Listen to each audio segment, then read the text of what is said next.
नमस्कार साथियों, स्वागत है आप सभी का हमारे इस बेहद महत्वपूर्ण वीडियो में। मैं हूं सुधीर।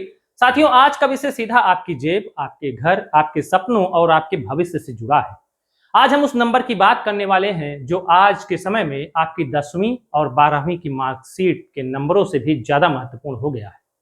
जी हाँ, मैं बात कर रहा हूं आपके सिविल स्कोर की। आज मैं आपको किसी अर्थशास्त्री की तरह भारी भरकम शब्दों में नहीं, बल्कि आपके और हमारे बीच की आम भाषा में एक कहानी के माध्यम से समझाऊंगा कि ये सिविल स्कोर का खेल क्या है।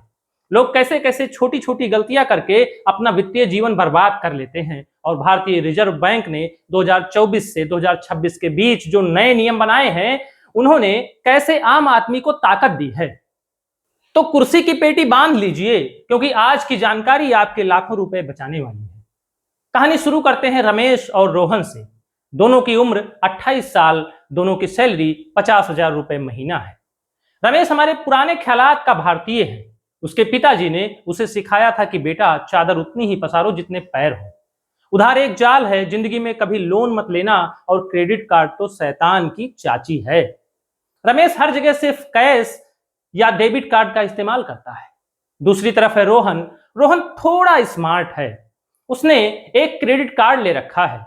वो महीने का राशन, पेट्रोल सब क्रेडिट कार्ड से लेता है, लेकिन जैसे ही बिल आता है चुपचाप पूरी पेमेंट कर देता है।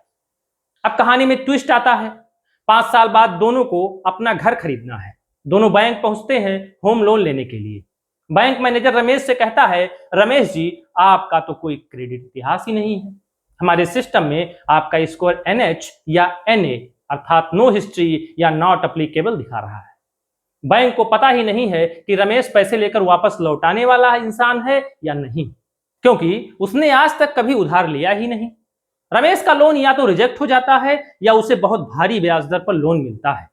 वही मैनेजर रोहन को देखकर मुस्कुराता है और कहता है, रोहन जी, आपका सिविल स्कोर तो 790 है। आपको तो हम सबसे कम ब्याज दर पर लोन देंगे। यहां से हमें क्या सीख मिली? साथियों, हमारे समाज में सबसे बड़ी भ्रांति यही है कि कैश ही किंग है।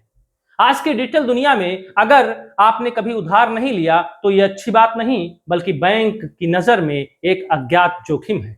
एक मजबूत सिविल स्कोर जो 300 से 900 के बीच होता है, बनाने के लिए आपको अनुशासित तरीके से क्रेडिट का इस्तेमाल करना ही होगा। 750 से ऊपर का स्कोर एक बेहतरीन स्कोर माना जाता है, और 79% लोन उन्हीं लोगों को मिलते हैं जिनका स्कोर 750 के पार होता है। अब आप पूछेंगे कि सर, ये स्कोर कैलकुलेट कैसे होता है? क्या सिविल वाले कोई सरकारी लोग हैं जो मनमर्जी से नंबर देते हैं? नहीं, सिविल एक प्राइवेट डेटा कंपनी है जो एक खास फार्मूले पर काम करती है। इस फार्मूले के 4 मुख्य पिलर हैं। पहला, पेमेंट हिस्ट्री। क्या आप अपनी किस्तें और बिल टाइम पर भर रहे हैं? एक भी देरी हुई तो स्कोर सीधा नीचे गिरता है। दूसरा, क्रेडिट यूटिलाइजेशन रेशियो। ये बहुत ही छोटी लेकिन मोटी बात है। मान लीजिए आपके क्रेडिट कार्ड की लिमिट 1 लाख रुपए है और आप हर महीने 90,000 रुपए उड़ा देते हैं। आप सोचेंगे कि मैं तो बिल टाइम पर भर देता हूं, मेरा स्कोर बढ़ना चाहिए। लेकिन नहीं, बैंक सोचेगा कि यह आदमी तो क्रेडिट का भूखा है, इसकी तो जिंदगी ही उधारी पर चल रही है। स्मार्ट आदत यह है कि हमेशा अपनी लिमिट का 30% से कम ही इस्तेमाल करें। यानी 1 लाख लिमिट है तो 30,000 से ज्यादा खर्च ना करें। तीसरा, क्रेडिट मिक्स। आपके पास सिर्फ अनसिक्योर्ड लोन जैसे पर्सनल लोन, क्रेडिट कार्ड है, या सिक्योर्ड लोन जैसे होम लोन भी है। इन दोनों का बैलेंस होना जरूरी है। चौथा, क्रेडिट एक्सपोजर। अगर आप हर दूसरे दिन अलग अलग बैंकों में लोन या क्रेडिट कार्ड अप्लाई करेंगे तो बैंक आपका सिविल चेक करेंगे। बहुत ज्यादा हार्ड इंक्वायरी होने से सिस्टम को लगता है कि आप भयंकर पैसों की तंगी में हैं और आपका स्कोर घट जाता है। खुद अपना स्कोर चेक करने से स्कोर नहीं गिरता, ये एक बहुत बड़ा मिथक है। सबसे खतरनाक जाल OPD का है। साथियों, आपने स्कूल में अटेंडेंस रजिस्टर देखा ही होगा। Present, absent. सिविल रिपोर्ट में भी एक 36 महीने का रजिस्टर होता है जिसे DPD कहते हैं। यह बताता है कि आपने अपनी किस्त देय तिथि के कितने दिन बाद दी।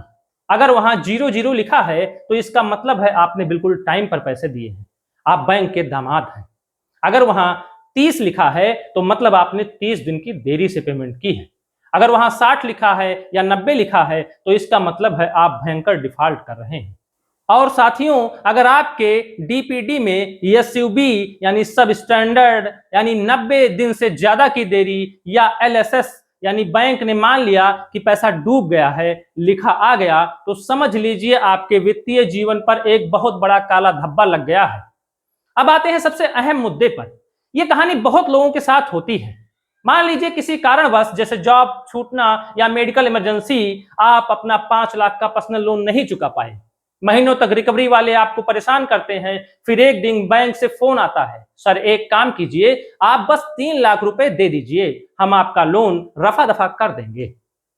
आप खुशी खुशी 3 लाख देते हैं और सोचते हैं कि आप कर्ज मुक्त हो गए। लेकिन बैंक आपको एक ऐसी चोट देता है जो सालों तक दर्द देती है। बैंक आपकी सिविल रिपोर्ट में उस लोन के आगे सेटल्ड यानी समझौता लिख देता है। ध्यान से सुनिएगा साथियों, सेटल्ड का मतलब है कि आपने बैंक को चूना लगाया है। जैसे ही रिपोर्ट में सेटल्ड आता है, आपका सिविल स्कोर 75 से 100 पॉइंट नीचे गिर जाता है। इसके बाद भविष्य में कोई दूसरा बैंक आपको आसानी से लोन नहीं देगा, क्योंकि आपके माथे पर सेटलमेंट का ठप्पा लगा है। अगर आपने बैंक को उसका पूरा पैसा ब्याज समेत वापस किया होता तो वो क्लोज्ड कहलाता, जो कि आपके स्कोर के लिए बेहतरीन होता। और अगर आपने बिल्कुल ही हाथ खड़े कर दिए और बैंक ने हार मान ली, तो उसे रिटर्न ऑफ यानी बट्टे खाते में डाल देता है, जो सिविल के इतिहास का सबसे भयंकर कलंक है। इसके बाद तो भूल जाइए कि आपको जिंदगी में कभी कोई लोन मिलेगा। हमारे यहां एक और बड़ी समस्या है, भावुकता। आपके मामा का लड़का आया, बोला भैया एजुकेशन लोन ले रहा हूं, बस आप गारंटर बन जाओ। आप चौड़े होकर साइन कर देते हैं। अब सुनिए इसकी कानूनी और तकनीकी पेंच। अगर उस मुख्य उधारकर्ता यानी मामा के लड़के ने किस्तें नहीं भरी, तो बैंक जितना जिम्मेदार उसे मानेगा उतना ही आपको भी मानेगा। अगर उसका लोन डिफॉल्ट होता है तो उसका सिविल तो गिरेगा ही, आपका अपना सिविल स्कोर भी बर्बाद हो जाएगा। और तो और असुरक्षित लोन में बैंक के पास बैंकर्स लीन और राइट टू सेट ऑफ का अधिकार होता है। मतलब अगर आपका उसी बैंक में कोई बचत खाता या एफडी है, तो बैंक आपके गारंटर होने के नाते आपकी जमा राशि से पैसे काट सकता है। इसलिए अगली बार किसी के गारंटर बनने से पहले 100 बार सोचिएगा।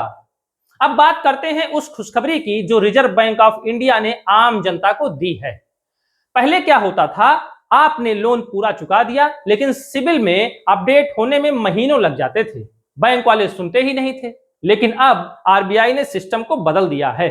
अगस्त 2024 से पहले बैंक महीने में सिर्फ एक बार डेटा भेजते थे। जनवरी 2025 से इसे हर 15 दिन में एक बार किया गया। लेकिन 1 जुलाई 2026 से एक बहुत बड़ा नियम लागू हो गया है। अब बैंक को महीने में 4 बार, हर महीने की 9, 16, 23 और आखिरी तारीख को सिविल को आपका डेटा भेजना होगा। मतलब आज आपने लोन चुकाया और कुछ ही दिनों में आपका सिविल स्कोर झक्कास अपडेट हो जाएगा। अगर आपकी सिविल रिपोर्ट में कोई गलती है, जैसे किसी और का लोन आपके नाम पर दिख रहा है या क्लोज होने के बाद भी एक्टिव दिख रहा है, तो आप सिविल की वेबसाइट पर जाकर निःशुल्क शिकायत दर्ज कर सकते हैं। आरबीआई ने साफ कह दिया है कि बैंक को 21 दिन और सिविल को 9 दिन, कुल मिलाकर 30 दिन के अंदर इसे सुलझाना होगा। अगर 30 दिन में समाधान नहीं हुआ तो 21वें दिन से बैंक या सिविल को आपको 100 रुपए प्रतिदिन का मुआवजा देना होगा। जी हाँ, आपने सही सुना। अब बैंक आपकी शिकायत को कूड़ेदान में नहीं डाल सकते। अब हर क्रेडिट ब्यूरो को साल में एक बार पूरी फुल क्रेडिट रिपोर्ट फ्री में देनी होगी। इसके अलावा जब भी कोई बैंक आपका सिविल चेक करेगा तो आपको तुरंत एसएमएस और ईमेल आएगा, ताकि कोई आपके नाम पर फर्जी लोन ना ले सके। पहले बैंक लोन रिजेक्ट करके कह देते थे सिविल कम है। अब नए नियमों के तहत उन्हें स्पष्ट रूप से लिखित में कारण बताना होगा कि उन्होंने लोन क्यों रिजेक्ट किया, ताकि आप उसे सुधार सकें। सेशन के अंत में मैं आपको वो रामबाण तरीके बता रहा हूं जिनसे आप अपना सिविल स्कोर तेजी से रॉकेट की तरह बढ़ा सकते हैं। अगर आपका स्कोर किसी पुराने सेटलमेंट की वजह से खराब है या आपका कोई क्रेडिट इतिहास नहीं है, तो कोई बैंक आपको अनसिक्योर्ड क्रेडिट कार्ड नहीं देगा। ऐसे में आप बैंक में 50,000 की फिक्स डिपॉजिट कराइए। बैंक खुशी खुशी उस एफडी के बदले आपको 40 से 45,000 लिमिट का सिक्योर्ड क्रेडिट कार्ड दे देगा। उस कार्ड से हर महीने 10,000 खर्च कीजिए और टाइम पर बिल भरिए। 6 महीनों में आपका सिविल स्कोर शानदार हो जाएगा। कई लोग सोचते हैं कि पुराने क्रेडिट कार्ड को बंद कर दें। नहीं, क्रेडिट इतिहास जितना पुराना होता है, स्कोर उतना ही मजबूत होता है। इसका 15% प्रभाव होता ही है। पुराने कार्ड से बस महीने का एक मोबाइल रिचार्ज करते रहिए ताकि वो एक्टिव रहे। अपनी क्रेडिट लिमिट का सिर्फ 30% ही इस्तेमाल करें। कभी भी EMI बाउंस ना होने दें। ऑटो डेबिट के लिए खाते में हमेशा पैसा रखें। तो साथियों, निष्कर्ष ये है कि आज के दौर में सिविल स्कोर आपकी वित्तीय इज्जत है। पुराने जमाने की तरह मैं उधार नहीं लेता वाला एटीट्यूड अब काम नहीं आएगा। आपको क्रेडिट का इस्तेमाल करना है, लेकिन एक अनुशासित सैनिक की तरह। अपने DPD को 000 रखिए। कभी भी लोन का सेटलमेंट मत कीजिए, बल्कि उसे पूरा क्लोज कीजिए। और अगर कोई बैंक या क्रेडिट ब्यूरो आपके रिपोर्ट में गड़बड़ करे तो RBI के 100 रुपए प्रतिदिन जुर्माने वाले नए नियम रूपी चाबुक का इस्तेमाल कीजिए।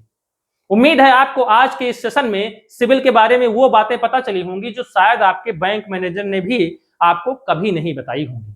अगर आपको ये जानकारी काम की लगी तो इसे अपने दोस्तों और परिवार वालों के साथ जरूर शेयर करें, क्योंकि वित्तीय साक्षरता ही हमें और हमारे देश को आगे ले जाएगी। स्वस्थ रहिए, मस्त रहिए और अपना सिविल स्कोर जबरदस्त रखिए। बहुत बहुत धन्यवाद। जय हिंद।